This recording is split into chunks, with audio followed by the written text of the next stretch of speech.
welcome back to Soul Reaver 2. It is now time to go into the first of the large puzzles in Soul Reaver 2, namely the Dark Forge.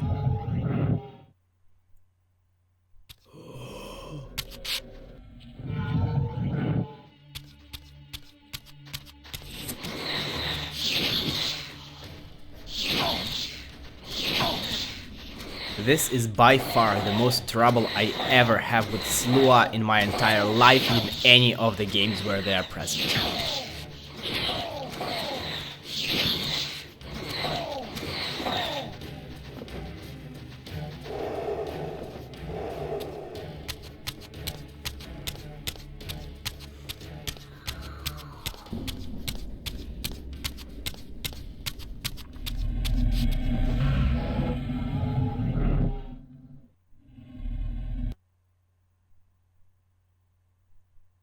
This is one of the elements of the Dark Forge puzzles, singular. And in general, the Dark Forge as well as the Light Forge, they have one running theme. Well, their puzzles have one running theme, and that is using light to illuminate things and using a lot of reflective surfaces.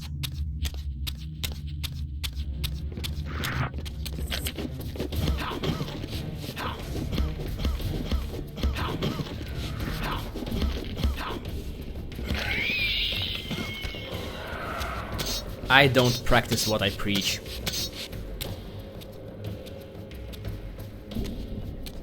Throughout this ancient shrine, murals depicted the winged race, the apocalyptic war against their mysterious and equally inhuman adversaries.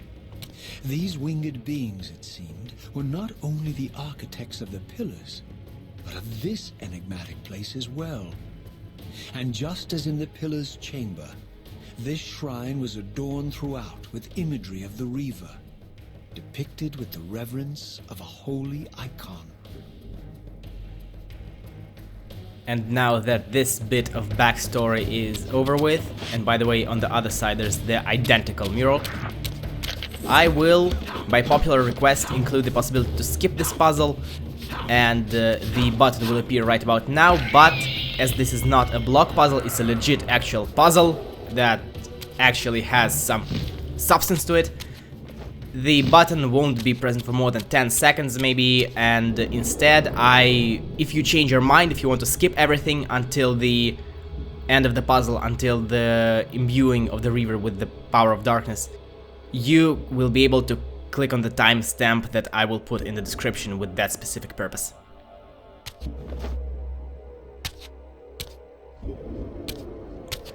So the Dark Forge puzzle, it consists of two elements. The idea of the puzzle is to essentially just illuminate the crystal that the camera was focused on a minute ago, and the large spheric rock, which is actually the moon now that I think about it.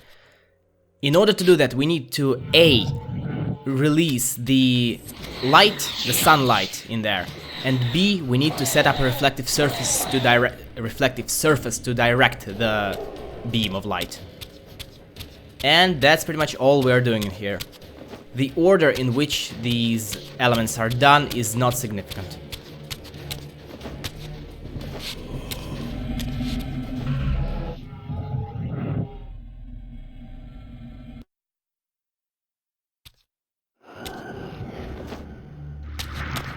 These thralls that do not have weapons, that don't have melee weapons, they unfortunately spit their projectiles at you, and this is why you usually will have to kill them. Because otherwise, it's impossible to climb, as they will hit you and they will knock you down. Although I absolutely hate fighting them.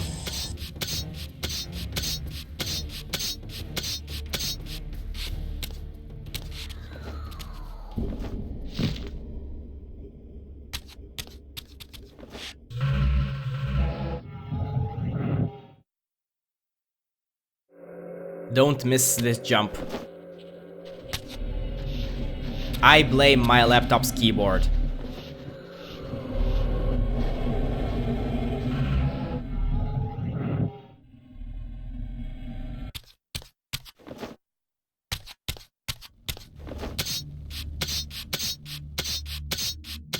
Thankfully, this is one of the instances where thralls do not respawn. But in many places they will do exactly that, and it's going to be absolutely not worth it to fight them at all, unless you absolutely have to.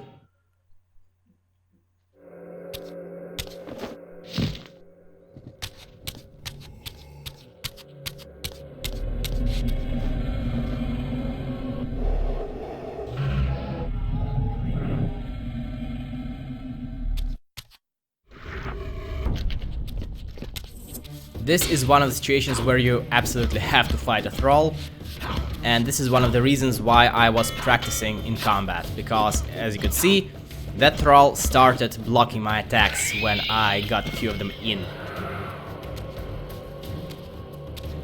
So I had to resort to using crouch attacks and lunges.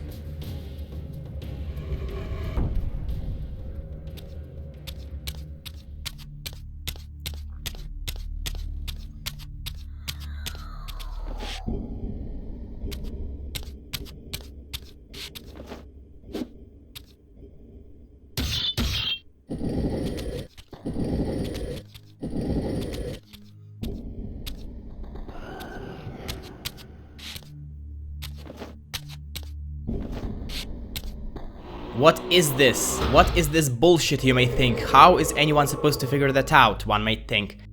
But fortunately, the game, if you are stuck here for long enough, I think for a minute or so, gives you a hint to fire Reaver projectiles at puzzle objectives. I believe that's what it says. So all you have to do is to carefully look around. Now this is bullshit, because you cannot jump in there until after you've done this.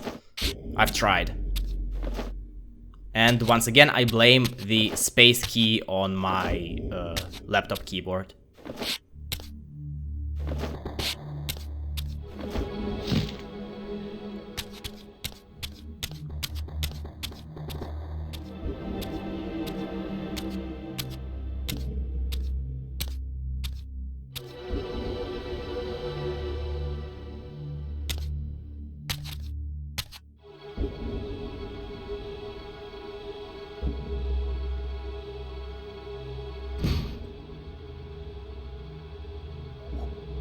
Fortunately, the game is nice enough not to spawn anything when Raziel is holding these objects, these plates. And it's something that we are going to fully appreciate in the Light Forge a bit later.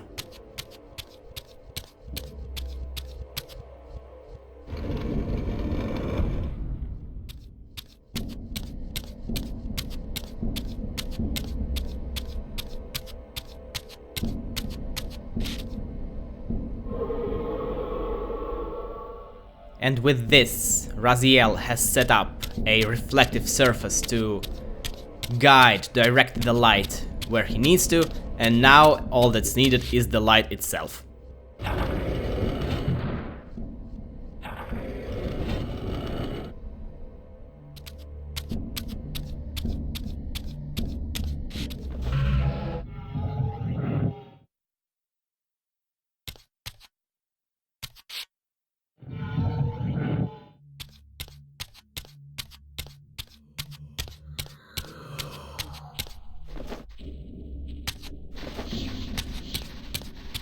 This is one of the more frustrating places to play through, because it's not immediately obvious that what you should do is jump down. It looks like a dead end instead of the place where you have to go.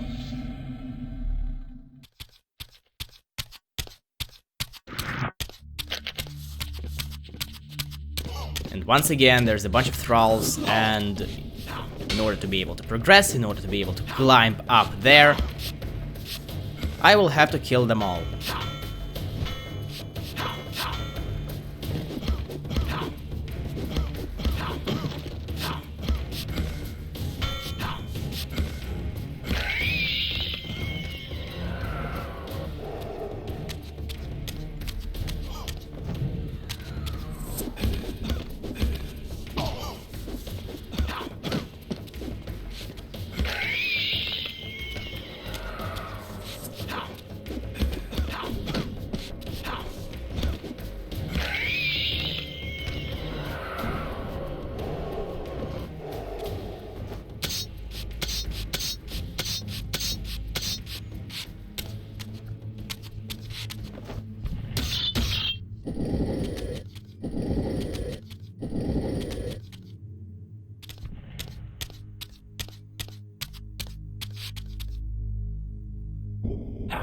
Actually, now that I think about it, the themes of these two puzzles, of the Dark and the Light Forge, is not just casting light and illuminating stuff, but also, as you can see here, casting shadows.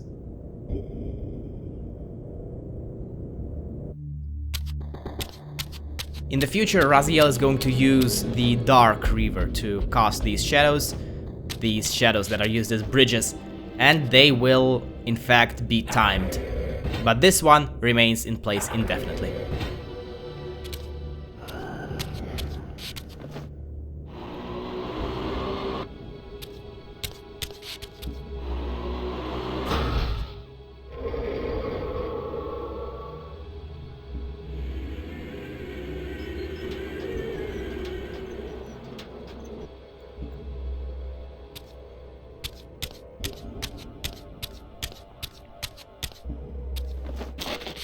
Isn't it weird that an ancient vampire forge was designed in a way that would require whoever is trying to solve this forge to have all these abilities, such as telekinetic force projectile, which I don't think the bearer of the Reaver would have simply by default.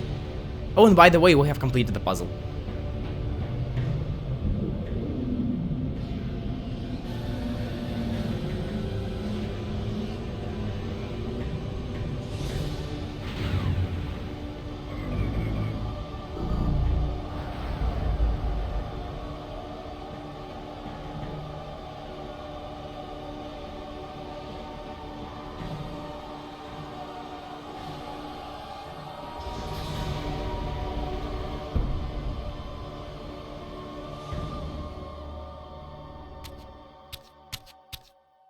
Now this part is quite frustrating, because I just can't drop down.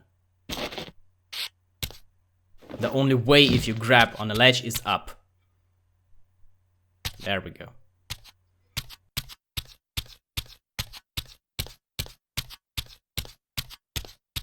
As I neared the altar, I suddenly felt the Reaver quickening of its own volition. Just as in William's chapel, the balance of power tangibly shifted. Voracious and willful, the Soul Reaver was now in control, and I, merely its helpless puppet. The Reaver plunged itself into that mysterious altar, and devouring the energy that emanated from within, drained this place of its power.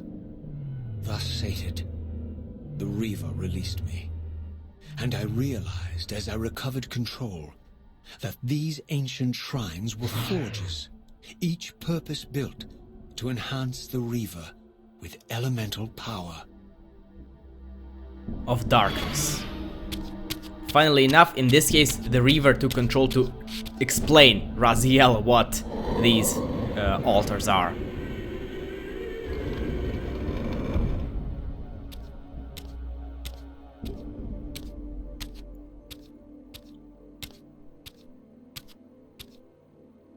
Now I understood the purpose of the mysterious basins I had seen throughout my journey. They were elemental fonts, each attuned to a fundamental essence. When I forged the blade, every font in Nosgoth with the same elemental attunement was simultaneously quickened. The Reaver's enhancements were never permanent, but these fonts enabled me to re-imbue the blade by bathing it in the elemental energy distilled therein. I am not sure if it's the case with all of the elemental fonts or only most of them, but in the future we will generally have to activate these fonts, which is done simply by coming close to them and defeating the shade that spawns upon approaching the font.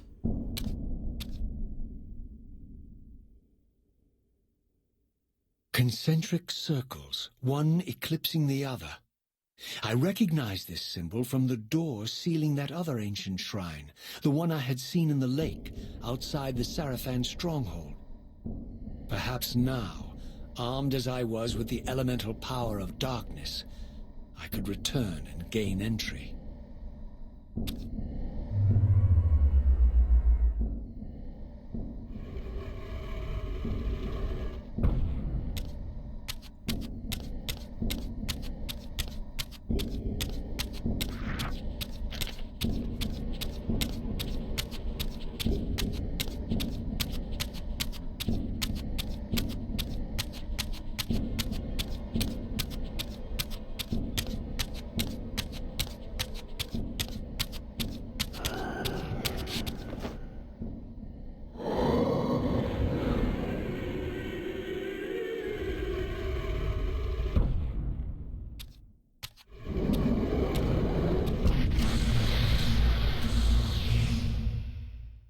Never a ragged excuse for a savior.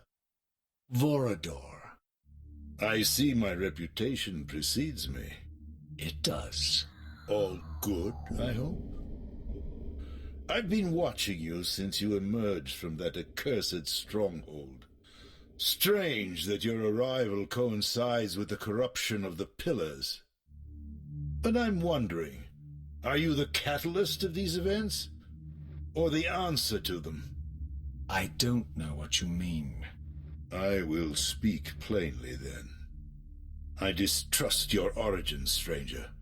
Seeing you crawl from the putrid depths of Mobius's keep makes me question your purpose here. And what should I make of your appearance? Not human, clearly, and more demon than vampire. And the Pillars. It is no mere coincidence that your arrival in that clearing heralded the Pillars' decay. And so I ask you plainly, are you the instrument of the Pillars' destruction, or their salvation? Neither. Very well. Let us look at the other side of the coin. I have followed your journey and watched as you blithely unlocked secrets that have been sealed and forbidden for thousands of years. The path you have been treading is open to only one being. You don't know what you are, do you? I have been many things. If you find me ignorant, enlighten me. What's the point? This world is beyond redemption. Let the human cattle have it. I would expect better than meek capitulation from you. Centuries of persecution have taught me well. 500 years ago, our race was nearly exterminated by the fanatical crusades of the Seraphan. And now the same sick drama unfolds again. In merely a decade, Mobius's cutthroat citizen army has nearly accomplished what the Seraphan could not. Vampires meddling in the affairs of men. Look where it's brought us. What am I to make of these secrets I've uncovered, then? The depictions of the winged race, the Pillars, and the Reaver. Fairy tales, boy. The delusions of an ancient culture clinging to hope long after the world had discarded them. Their bloodline trickled away, until only one of the ancients remained, sustained solely by obligation and his unfaltering faith in the old prophecies. But you see, even if you are who you appear to be, it no longer matters. You're simply too late.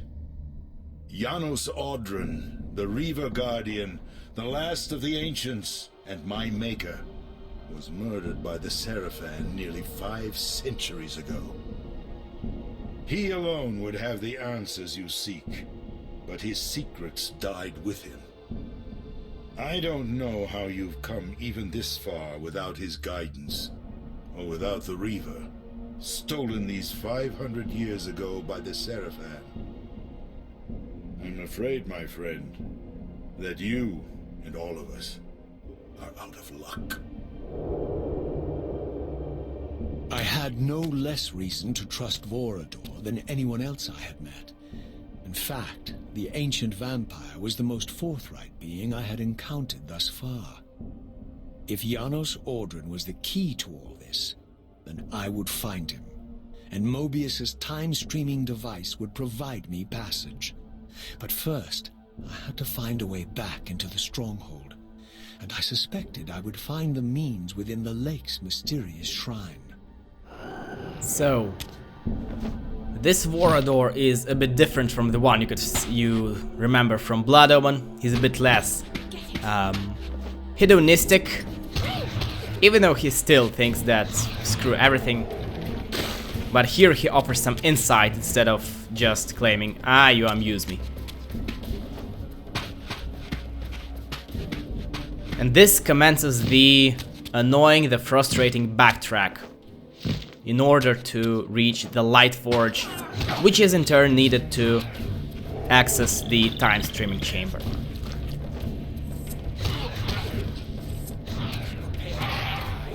Thank you for watching. I will see you next time. Goodbye.